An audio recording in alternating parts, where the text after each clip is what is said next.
ഈ സിംഗിങ് ആണ് കമ്പോസിംഗ് ആണ് കുറച്ചുകൂടി എളുപ്പമായിട്ട് തോന്നുന്നത്? രണ്ടും ഒരുമിച്ച് വരുന്നതാ സൂര്യ. ഇപ്പൊ എനിക്ക് തോന്നുന്നു നമ്മളിപ്പോ ഒരു സോങ് കമ്പോസ് ചെയ്യുന്ന സമയത്ത് ഞാൻ തന്നെയാണ് അത് ഡമ്മി പാടുക, ഞാൻ തന്നെയാണ് റഫ് പാടുന്നത്. അപ്പൊ ഇറ്റ്സ് പാർട്ട് ഓഫ് മീ. ഇപ്പം ഞാൻ മറ്റ് മ്യൂസിക് ഡയറക്ടേഴ്സിന് പാടുന്ന സമയത്തും എൻജോയ് ചെയ്യാറുണ്ട്. പക്ഷെ കമ്പോസ് ചെയ്യുന്ന സമയത്ത് യു ആർ ഇൻ കൺട്രോൾ. പാടുന്ന സമയത്ത് someone else is in control. അത് വേറൊരു മ്യൂസിക് ഡയറക്ടറിന് വേണ്ടിയിട്ടാണ് നമ്മൾ പാടുന്നത്. പക്ഷെ എനിക്ക് തോന്നുന്നു ഇപ്പം ഞാൻ ഷാനിക്കാന് മലയാളത്തിൽ ഞാൻ ഷാനിക്കാനാണ് ഏറ്റവും കൂടുതൽ പാടിയിട്ടുള്ളത്. ഇപ്പം വിനീതന്റെ അടുത്ത സിനിമയിൽ ഞാൻ ഒരു പാട്ട് പാടിയിട്ടുണ്ട്. അപ്പൊ അതൊക്കെ പാടുന്ന സമയത്ത് ഭയങ്കര എക്സൈറ്റഡാ. ഷാനിക്ക ആയതുകൊണ്ട് എനിക്ക് നല്ല ഫ്രീഡം ഉണ്ട്. അപ്പൊ അത് കമ്പോസിംഗ് പോലെ തന്നെ എൻജോയ് ചെയ്യുന്ന ഒരു പ്രോസസ്സാണ് ഷാനിഖാന്റെ കൂടെ പോയി വർക്ക് ചെയ്യുക എന്നുള്ളത്. അപ്പൊ അതൊക്കെ ഇൻട്രസ്റ്റിംഗ് ആയിട്ടുള്ള കാര്യമാണ്. പക്ഷെ എനിക്ക് തോന്നുന്നു രണ്ടും ഇസ് പാർട്ട് ഓഫ് മീ. എന്റെ ചെറുപ്പം തൊട്ടേ ഞാൻ കമ്പോസ് ചെയ്യുന്നത് പാടുന്ന ഒരു ശീലം പണ്ട് തൊട്ടേ ഉണ്ട്. So it's part of me. ഇത് തന്നെ എനിക്ക് വേണം, എനിക്ക് പാട്ട് മാത്രമേ പറ്റുള്ളൂ. ഐഡിയ ശാസിംഗന്റെ ആ വേദിയിൽ ജയസൂര്യ പറഞ്ഞിട്ടുണ്ടായിരുന്നു, ഇവൻ പാട്ട് കൊണ്ടേ ജീവിക്കുള്ളൂ. അത് ഇപ്പൊ ഭയങ്കരമായിട്ട് ട്രെൻഡിങ് ആവുന്ന ഒരു റീല് കൂടിയാണ്.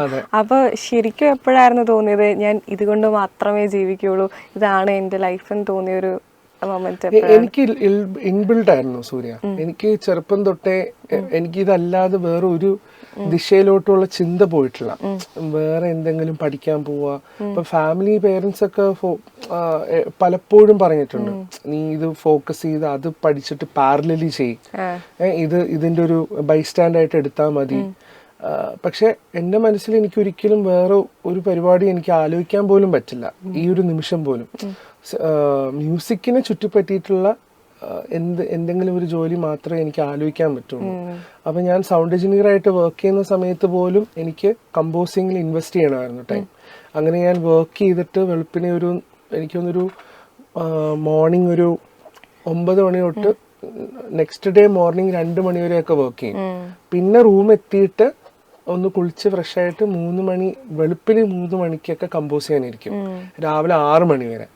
അപ്പൊ അങ്ങനെയാണ് ഞാൻ കദംബഡ്ഹ എന്ന് പറഞ്ഞ ആൽബം ചെയ്ത് തീർത്തത്.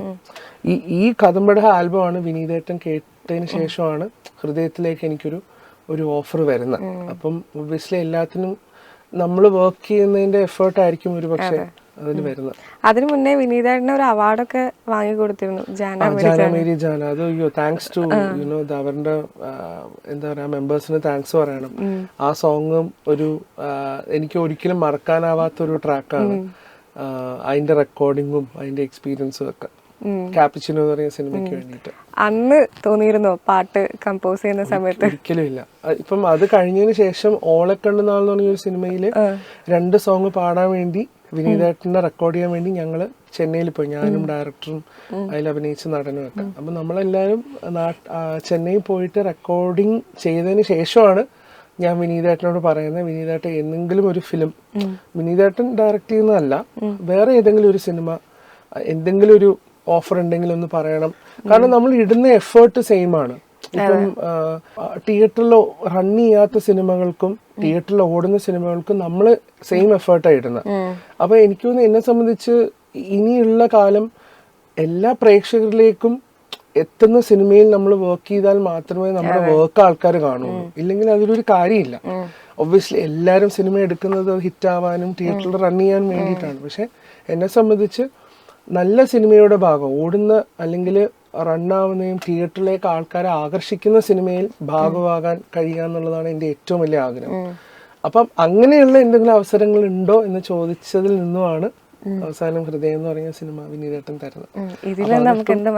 അവസരങ്ങൾ ചോദിക്കാൻ മടിക്കരുത്. തീർച്ചയായിട്ടും ഞാൻ ഇപ്പോഴും അവസരങ്ങൾ ചോദിക്കാറുണ്ട് കേട്ടോ. ഇപ്പോഴും സിനിമകൾ വരുമ്പോൾ സംവിധായകരോട് ആവശ്യപ്പെടാറുണ്ട്, ചോദിക്കാറുണ്ട്, പോയി കാണാറുണ്ട്. അപ്പൊ അതെനിക്ക് നമ്മുടെ ജോലിന്റെ ഭാഗമാണ്. നമ്മുടെ ജോലിന്റെ ഒരു വൺ ഓഫ് അവർ എന്താ പറയാ ഡ്യൂട്ടീസ് ആണ് ടു ആസ്ക്. നമുക്ക് ആളുകൾക്ക് ഇഷ്ടമുണ്ടെങ്കിലും ഈ അവസരങ്ങൾ ചോദിക്കാൻ ഭയപ്പാടുണ്ടാവും, അല്ലെങ്കിൽ എന്തോ ഒരു മടി ഉണ്ടാവും. അങ്ങനെ ഞാൻ കുറെ ആളുകൾ പറയുന്നത് കേട്ടിട്ടുണ്ട്. അതിനെ എങ്ങനെയാണ് നമ്മൾ ബ്രേക്ക് ചെയ്യുക? ഇനി മടി എനിക്ക് തോന്നുന്നില്ല, കാരണം എന്തോ ഒരു അത് ചോദിക്കാൻ മടിയുണ്ടെങ്കിൽ അതിന്റെ അർത്ഥം ജോലിയിലും മടിയുണ്ടെന്നല്ലേ. ഇപ്പൊ നമുക്കൊരാളോട് ചോദിക്കാൻ മടിയാണെങ്കിൽ നമ്മുടെ ജോലിയോടും ആക്ച്വലി അത്ര ആത്മാർത്ഥത ഇല്ലാന്ന് എനിക്ക് പറയാനുള്ളൂ. ഇപ്പം ഞാൻ ഇരുന്ന് കമ്പോസ് ചെയ്യാൻ റെഡി ആണെങ്കിൽ ഞാൻ ചോദിക്കും. അത് അവര് ഫോൺ ബ്ലോക്ക് ചെയ്യുന്നവരെയും ചിലപ്പോൾ ഒരു പക്ഷെ ഞാൻ ചോദിക്കും. എന്നെ അങ്ങനെ ആരും ബ്ലോക്ക് ചെയ്തിട്ടില്ല, പക്ഷെ ഞാൻ പറഞ്ഞതാണ് ആ സാഹചര്യം. I think you should ask, you should definitely ask. Respectable രീതിയിൽ കേട്ടോ. ഒരാളെ സ്റ്റോക്ക് ചെയ്ത് ചോദിക്കുന്നതും ഒരാളെ ഇറിറ്റേറ്റ് ചെയ്ത് ചോദിക്കുന്നതും തമ്മിൽ വ്യത്യാസമുണ്ടല്ലോ. പക്ഷെ റെസ്പെക്റ്റബിൾ ആയിട്ട് നമുക്ക് ആരെയും അപ്രോച്ച് ചെയ്യാൻ പറ്റുന്ന ഒരു സ്പേസ് എനിക്ക് തോന്നുന്നു എല്ലാ ഡയറക്ടേഴ്സും എല്ലാ ഫിലിം മേക്കേഴ്സും തരാറുണ്ട്. സോൾട്ട് മാംഗോ ട്രീയിലെ കാറ്റുമേൽ അഞ്ചാറ് അപ്പൂപ്പൻ താടികൾ എന്നുള്ള പാട്ട് ഭയങ്കര റിഫ്രഷിംഗ് ആയിട്ട് നമ്മളെ ആ ഒരു നാട്ടുംപുറത്തേക്കും ചൈൽഡ്ഹുഡ് മെമ്മറീസ് നൊസ്റ്റാൾജിയ എന്ന് പറയുമ്പോൾ കേൾക്കുന്ന ഒരു പാട്ടാണ്. പ്രത്യേകിച്ച് ആ കുട്ടിയുടെ ഒരു എക്സ്പ്രഷൻസും ഭയങ്കര ബബ്ലി ആയിട്ടുള്ള ഒരു നമ്മൾ ഒരുപാട് ചിന്തിപ്പിച്ച ഒരു സിനിമ കൂടിയാണ്. അതാണ് എനിക്ക് ഏറ്റവും ഇഷ്ടപ്പെട്ട താങ്കളുടെ ഒരു സൗണ്ടിലുള്ള ഒരു പാട്ട്. അതൊന്ന് നമുക്ക് പാടി. കാറ്റുമേലഞ്ചാറ് അപ്പൂപ്പൻ താടികൾ നാട്ടിൽ പതുങ്ങി പറന്നു വന്നേ, നാട്ടിൽ പതുങ്ങി പറന്നു വന്നേ, നാട്ടിൽ പതുങ്ങി പറന്നു വന്നേ. കാട്ടിലെ കാഴ്ചകൾ കണ്ടു മടുത്തവർ നാട്ടിൻ ഇളവയിൽ കൊണ്ടു നിന്നേ, നാട്ടിൻ ഇളവയിൽ കൊണ്ടു നിന്നേ, നാട്ടിൻ ഇളവയിൽ കൊണ്ടു നിന്നേ. കിന്നാരം ചൊല്ലുന്ന കാറ്റേ, പുന്നാരം ചൊല്ലുന്ന കുയിലേ, വാവാ നീ. കിന്നാരം ചൊല്ലുന്ന കാറ്റേ, പുന്നാരം ചൊല്ലുന്ന കുയിലേ, വാവാ നീ. കാറ്റുമേലഞ്ചാറ് അപ്പൂപ്പൻ താടികൾ നാട്ടിൽ പതുങ്ങി പറന്നു വന്നേ, നാട്ടിൽ പതുങ്ങി പറന്നു വന്നേ, നാട്ടിൽ പതുങ്ങി പറന്നു വന്നേ. Thank you. അപ്പോൾ നമ്മൾ ഏകദേശം നമ്മൾ എൻഡ് ചെയ്യാൻ പോവാണ്. അപ്പോൾ ഹിഷാം അബ്ദുൽ വഹാബിന് ഇതുപോലെ ഒരുപാട് ചെറുപ്പക്കാർ സിനിമ മോഹിച്ച് സിനിമയിൽ പാട്ട് ചെയ്യണം എന്നൊക്കെ പറഞ്ഞ് വിചാരിക്കുന്ന ആളുകളുണ്ടാവും. അപ്പോൾ ഈ ഒരു സ്റ്റേജിൽ എത്തി നിൽക്കുമ്പോൾ നമ്മൾ പിന്നിൽ വരുന്ന ആളുകളോട് പറയാനുള്ള ഒരു അഡ്വൈസ് അല്ല, പക്ഷേ ഒരു ജ്യേഷ്ഠൻ എന്ന നിലയിൽ, ഒരു എൽഡർ ബ്രദർ എന്ന നിലയിൽ പറയാനുള്ളത് എന്തായിരിക്കും? ഒന്ന് ഞാൻ എപ്പോഴും പറയാറുള്ളതാണ്, ഒരിക്കലും നിങ്ങളുടെ പാഷൻ, ഇപ്പം എല്ലാവരും ഇത് പറയാറുണ്ട്, നിങ്ങളുടെ പാഷനെ ഫുൾ ഇമ്പോർട്ടൻസ് കൊടുത്ത് ഹോപ്പ് ലൂസ് ചെയ്യാണ്ട് മുന്നോട്ട് പോവുക. ഫെയിലിയേഴ്സ് ചിലപ്പം വരും, റിജക്ഷൻസ് വരും, ചിലപ്പോൾ വർക്ക് ആവാതെ വരും, പക്ഷെ കീപ് മൂവിങ് ഫോർവേഡ്. തിരിച്ച് വേറൊരു ഓപ്ഷൻ നോക്കി പാരലലി എന്താ പറയുക മ്യൂസിക്കിനെ കൊണ്ടുപോകാതെ നോക്കുക.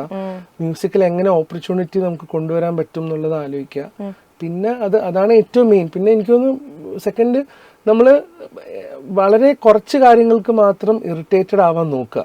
അത് ഞാനൊക്കെ ഫേസ് ചെയ്യുന്ന കാര്യം. നമ്മൾ ചിലപ്പോൾ ചെറിയ കാര്യത്തിനൊക്കെ അജിറ്റേറ്റഡ് ആവും. അത് കഴിയുന്നത് മിനിമൈസ് ചെയ്യുക, അത് നോർമലാക്കി എടുക്കുക. നോർമലൈസ് നോട്ട് ഗെറ്റിംഗ് ഇറിറ്റേറ്റഡ് എന്ന് പറയുന്നത്. സോ മനുഷ്യരല്ലേ, if you get agitated for everything, നമ്മുടെ ഹെൽത്തിനെ അത് ഭയങ്കര എഫക്ട് ചെയ്യും. അത് ഞാൻ ഇപ്പം ഭയങ്കരമായിട്ട് ഫോളോ ചെയ്യുന്നതാണ്. ഞാൻ റീസെന്റ് എൻ്റെ ഒരു ടീമിനോട് സംസാരിച്ചപ്പം വേറെ ഏതോ ഒരു നടന്ന പ്രശ്നമാണ്. അപ്പം അതിന്റെ പുറത്ത് ഞാൻ ഭയങ്കരമായിട്ട് ഹീറ്റഡ് ആയിട്ട് സംസാരിക്കുകയാണ്. പുള്ളി ആകെ എൻ്റെ അടുത്ത് വളരെ സിമ്പിളായിട്ട് എൻ്റെ അടുത്ത് തിരിച്ചു ചോദിച്ചു, ഹിഷാം എന്തിനാ ഇത്രയും എനർജി ഇൻവെസ്റ്റ് ചെയ്യുന്നത് ഇറിറ്റേറ്റഡ് ആയിട്ട്? You are spoiling your health. And ആ ഒരു നിമിഷം ഐ അണ്ടർസ്റ്റുഡ് ദാറ്റ്. പിന്നെ then I have been very careful. അത് മാത്രം. ലെറ്റ് ഇറ്റ് ഗോ എന്ന് പറയുന്ന ഒരു സംഭവമാണോ? Let it go, that depends. അത് ഏത് കോണ്ടെക്സ്റ്റ് ആണെന്ന് അറിയത്തില്ല. ഇപ്പൊ ഐഷ എന്തെങ്കിലും പറഞ്ഞത് എനിക്ക് ഇഷ്ടമല്ലെങ്കിൽ ഞാൻ അവളുടെ പുറകെ പോവും, ഇറിറ്റേറ്റ് ചെയ്യാൻ പോവും, അത് വേറെ കാര്യം. പക്ഷെ I think in work when it comes, if നമ്മളെ എന്താ പറയാ, നമ്മളെ ഇപ്പം ഈ പറഞ്ഞ പോലെ ഒരു അവസരം നമ്മൾ ചോദിച്ചു പോകുന്നു, നമ്മൾ റിജക്ട് ചെയ്തു, ലെറ്റ് ഇറ്റ് ഗോ. പിന്നെ നമ്മൾ അതിന്റെ പുറകെ പോയിട്ട് കാര്യമില്ല. You move forward. അവിടെ നമ്മുടെ ഇമോഷൻസിനെ ലെറ്റ് ഇറ്റ് ഗോ ചെയ്യണം. ആ ഒരു പ്രാക്ടീസ് അത് കുറച്ച് പാടാണത്. കാരണം നമ്മളൊക്കെ ഇമോഷണലി ഇൻവെസ്റ്റഡ് ആവുന്ന ആൾക്കാർ. ഇപ്പൊ എൻ്റെ അടുത്തൊക്കെ പറയും, ഹിഷാം ഇമോഷണലി ഇൻവെസ്റ്റഡ് ആവരുത് ഫിലിമില്, ബിക്കോസ് ചില നേരത്ത് സിനിമ കഴിയുമ്പോൾ എല്ലാവരും അവരവരുടെ വഴികളിൽ പോവും, എല്ലാവരും അടുത്ത സിനിമയിലേക്ക് പോകും. ഇപ്പൊ എന്നെ സംബന്ധിച്ചൊക്കെ എനിക്ക് കുറച്ച് ദിവസം എടുക്കും അതിൽ നിന്ന് പുറത്തു വരാനായിട്ട്. നമ്മൾ അത്രയും ഇൻവെസ്റ്റ് ചെയ്തിട്ടാണ് ഞാൻ കമ്പോസ് ചെയ്യാം. ആ ലെറ്റ് ഇറ്റ് ഗോ വേണം. അതെ, ദൈവവിശ്വാസിയാണോ? തീർച്ചയായിട്ടും. പിന്നെ സ്പിരിച്വൽ പേഴ്സൺ ആണ്. അതിന്റെ ഒരു എനർജിയൊക്കെ ഭയങ്കരമായിട്ട് നമ്മളെ ഹെൽപ്പ് ചെയ്യുന്നത്. ഇപ്പം ഹൃദയത്തിന് വേണ്ടി വിനീതേട്ടനെ കാണാൻ വരുന്ന സമയത്തൊക്കെ തലേന്ന് ഞാൻ മാലിക് ദിനാർ മസ്ജിദല്ല, അവിടെ ഒരു ആവശ്യത്തിന് പോയത്. അപ്പം ആ ഒരു പ്രാർത്ഥനയും കാര്യങ്ങളും ഒക്കെ വളരെ ഇൻടാക്റ്റ് ആണ്. ഒരുപാട് സോൾഫുൾ ആയിട്ടുള്ള മ്യൂസിക് ഇനിയും ചെയ്യാൻ പറ്റട്ടെ.